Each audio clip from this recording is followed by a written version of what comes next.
Terima kasih pemirsa, Anda masih bersama kami dalam MNC News Now. Penyanyi dangdut Lesti Kejora melaporkan Rizky Bilar, sang suami, ke Polres Metro Jakarta Selatan atas dugaan kasus kekerasan dalam rumah tangga atau KDRT. Penganiayaan diduga dipicu setelah Rizky Bilar ketahuan berselingkuh.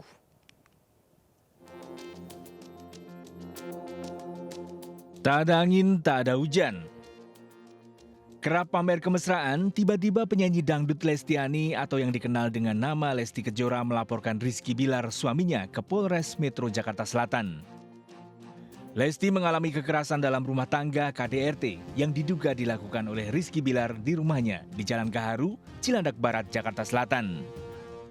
Diduga penganiayaan terjadi setelah korban Lesti mengetahui Rizky Bilar, suaminya, berselingkuh. Kasubag Humas Polres Jakarta Selatan AKP Nurmadewi membenarkan adanya laporan kepolisian yang dibuat oleh Lesti Kejora terhadap suaminya Rabu malam. Yang dilaporkan adalah masalah KDRT, masalah rumah tangga. Artinya yang dilaporkan suaminya atau? Ya, suaminya.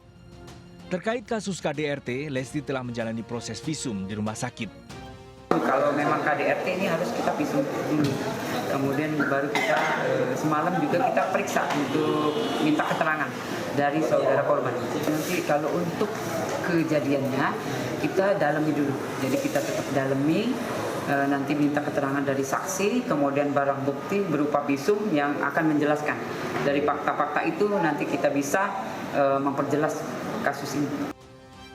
Sejauh ini belum ada keterangan resmi dari pihak Lesti Kejora maupun Rizky Bilar terkait laporan polisi ini. Dari Jakarta, Helmi Sajangbati, iNews, melaporkan. Ya, penyanyi dangdut Lesti Kejora pemirsa melaporkan suaminya Rizky Bilar atas kasus dugaan kekerasan dalam rumah tangga atau KDRT di Polres Metro Jakarta Selatan. Dan hari ini dua saksi diperiksa, yakni karyawan dan teman dekat Lesti Kejora.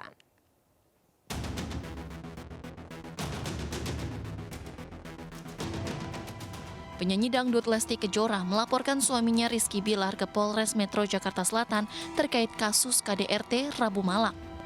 Dalam laporannya, Lesti mengungkapkan awal mula Bilar melakukan KDRT karena ketahuan selingkuh. Pasca dibuatkan laporan, penyidik Polres Metro Jakarta Selatan langsung menemani Lesti untuk menjalani proses visum di rumah sakit. Sementara Jumat siang, Kepolisian Polres Jakarta Selatan telah memeriksa dua orang saksi terkait laporan KDRT Lesti Kejora. Dua orang saksi, yakni karyawan dan juga teman dekat Lesti yang diduga menyaksikan peristiwa KDRT tersebut. Selain dua saksi, polisi juga sudah mengumpulkan bukti lain yakni hasil visum dan foto-foto pasca kejadian. Nantinya setelah sejumlah saksi sudah diperiksa, terduga terlapor Rizky Bilar akan dipanggil untuk diperiksa. Kita butuh pemeriksaan, kita butuh dari saksi-saksi itu. Barang bukti, kemudian saksi-saksi. Keterangan itu memperjelas untuk suatu kasus. Itu bisa kita menetapkan sesuatu kepada orang. Diketahui dugaan KDRT yang dialami Lesti Kejora dilakukan Rizky Bilar di kediamannya di daerah Cilandak, Jakarta Selatan pada Rabu 28 September 2022. Rizky Bilar dilaporkan terkait pasal 4 Undang-Undang Nomor 23 Tahun 2004 tentang penghapusan kekerasan dalam rumah tangga. Dari Jakarta, Yola Dwiyanti Iriansyah, iNews melaporkan.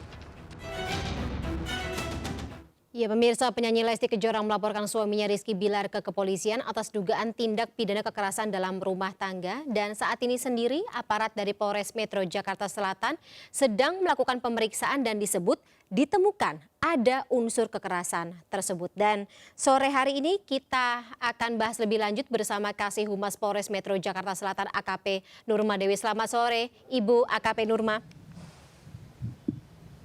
Baik. Selamat sore, Mbak. Ya, cukup jelas ya suara saya ya, Bu? Cukup jelas. Baik. Terima kasih Bu atas waktunya sebelumnya.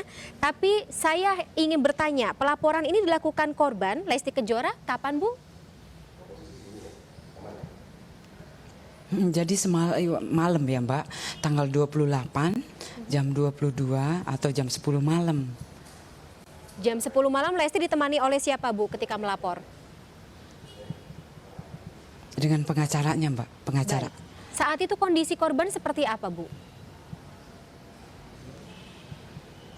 Ya untuk kondisi mungkin kita sudah ngecek dengan penyidik ya untuk kondisi seperti yang nanti kita koordinasi ya dengan penyidik. Jadi beliau datang kemudian melaporkan kejadian yang dialami. Kejadian tersebut dialami oleh korban kapan, Bu? Jadi dia dialaminya itu pagi dini hari kemudian jam 9 ya lebih kurang atas pengakuan dari saksi korban. Kekerasannya dalam bentuk apa, Bu? Ya, jadi untuk kekerasan itu berupa fisik ya, tapi untuk pendalaman itu dilakukan oleh penyidik. Baik, Itu Mbak. soalnya Jadi keterangan informasinya- dari korban. Iya. Silakan Ibu lanjutkan. Ya, jadi keterangan dari korban beliau kan ada diperlakukan oleh suaminya sendiri ya, diperlakukan mungkin dipisik. Jadi makanya kita melakukan cek untuk visum untuk barang bukti. Proses visum sudah berlangsung, Bu? Sudah, jadi malam itu pun kita melakukan visum. Terbukti ada unsur kekerasan ya? Di situ pasti nanti ada dari hasil visum, Mbak. Jadi yang menentukan faktanya adalah visum. Hasil visumnya keluar kapan, Bu? Jadi hasil visum nanti kita berkoordinasi dengan penyidik. Nanti yang mengambil adalah penyidik, Mbak. Penyidik. Baik, ada berapa personal penyidik yang diturunkan untuk melakukan proses visum, Bu AKP Nurma? Untuk visum hanya satu. Baik, untuk proses selanjutnya, Satu Bu, orang. ada proses selanjutnya. Untuk korban sendiri, apakah ada permintaan khusus terkait dengan penanganan hukum terhadap suaminya? Ya, untuk permintaan dari saudari kita L ya jelas dia minta proses segera dilaksanakan ya. Tindakan-tindakan kepolisian kita jelas kita lakukan seperti menerima laporan, kemudian kita mengumpulkan barang bukti, kemudian kita memeriksa saksi-saksi, Mbak. Jadi itu untuk bahan kita untuk memperjelas dari kasus yang sudah dilaporkan dari saudari kita L. Baik. Untuk korban L sendiri, Bu, apakah sudah bercerita kepada penyidik atau pemeriksa? Ini kejadiannya sudah berlangsung berapa lama, Bu? Ya, untuk itu nanti kita koordinasikan dengan penyidik, Mbak. Tapi yang dilaporkan adalah kejadian yang dini hari kemudian dari pagi itu. Itu saja yang dilaporkan untuk sementara.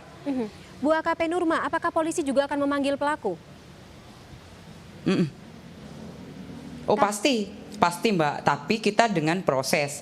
Ini kan proses sedang berlangsung, Mbak. Jadi penyelidikan kita proses, ya kan. Setelah kita laporan polisi, kita langsung kita proses dengan mengumpulkan barang bukti tadi, kemudian memeriksa saksi-saksi. Nah, kemudian setelah itu nanti baru kita bisa memanggil dari yang diduga melakukan tindakan yang KDRT, yaitu yang saudari R yang diduga. Kemudian nanti baru kita menjadwalkan untuk pemanggilan dari diduga melakukan tindak pidana tersebut. Baik. Ya, betul. Barang Jadi buktinya nanti sudah cukup, kita memanggil untuk meminta keterangan.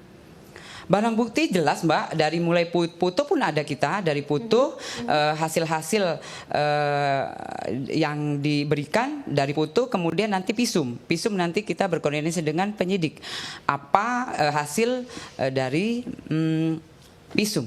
Baik, berarti barang bukti sudah cukup, tinggal menunggu bagaimana jadwal pemanggilan dari pelaku akan dilakukan kapan, begitu ya, Bu ya. Untuk selanjutnya, Bu, yang juga ingin kami Ya, pertanyakan. betul. Ini terkait dengan data. Kalau misalnya Komnas Perempuan sendiri mengatakan bahwa angka kasus KDRT di Indonesia, terutama untuk wilayah Jakarta Selatan sendiri, tampaknya memang mengkhawatirkan. Ada berapa Bu dalam 5 tahun terakhir lah katakanlah laporan terkait dengan KDRT yang masuk ke Polres Metro Jakarta Selatan sendiri? Iya, kalau untuk 5 tahun ke depan ke belakang mungkin kurang lebih lah Mbak, kurang lebih ada 30 atau 40 Banyak. lah. Jadi mungkin menurut kita banyak, tapi kan hanya 5 tahun Mbak. Mudah-mudahan ke depan tidak ada. Kami harapkan seperti itu Bu. Kalau boleh tahu Iya, Bu, mudah-mudahan ke depan kita berminta diharapkan tidak ada. Siap. untuk kasus yang masuk sendiri, lebih banyak ini korbannya perempuan kah? Iya pasti. Jadi memang jadi kalau pelaporan di Polres Jakarta Selatan ini memang banyaknya perempuan. Tindak kekerasan seperti apa Bu yang lebih banyak dilaporkan untuk Polres Metro Jakarta Selatan sendiri?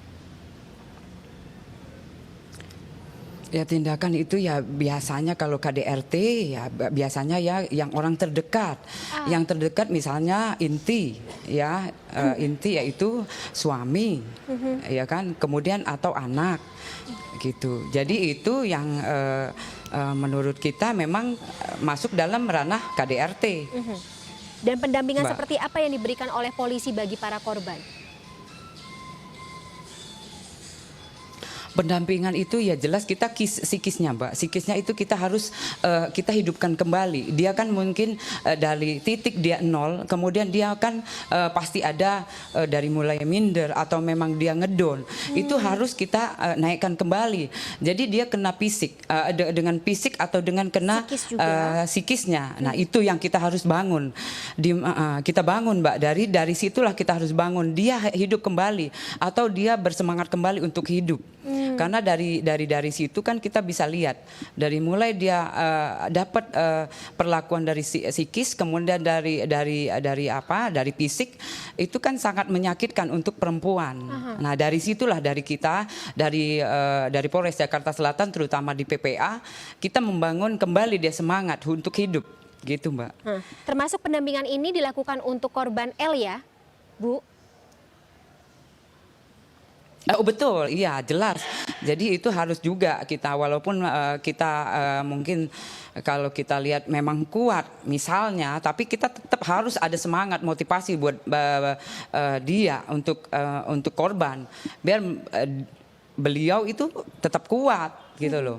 Kita harapkan Ini seperti harus itu. kita tangani. Jadi kita bukan iya betul Mbak. Kita harus tangani secepatnya kalau bisa.